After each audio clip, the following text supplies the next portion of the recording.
ressentir le monde extérieur comme n'étant pas extérieur. Ça veut dire être un avec toute chose. Voilà la véritable expérience. Ressentir le monde extérieur comme n'étant pas extérieur, étant moi-même. Se sentir séparé des autres, voilà l'illusion. Cette unité fondamentale ne nous appartient pas. Elle a toujours été là. Aucune pratique ne mène à cela. Nous sommes cela. Donc, elle n'est pas à l'intérieur de nous. Elle n'est pas à l'extérieur de nous. Elle est au-delà de la portée de l'esprit conventionnel. Donc, elle est vide de toute forme. Et pourtant, tout ce que nous expérimentons est sa manifestation. C'est sa propre manifestation.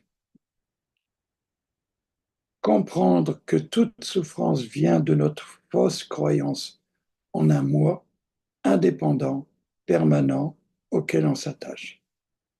Enfin, voir la véritable nature de notre expérience qui est justement absence de soi, que tout est impermanent, vacuité. De voir que tout est perfection et illumination. Comme disait le moine Gensha, l'univers tout entier n'est qu'une perle brillante. Ikkanomyojo. Donc, faire jaillir la grande compassion, avoir l'esprit stable et vigilant, nous cultivons chaque jour la bienveillance envers les autres et envers nous-mêmes. Surtout envers nous-mêmes, parce que si nous ne cultivons pas la bienveillance envers nous-mêmes, comment est-ce qu'on le fera pour les autres? Donc on commence par soi-même.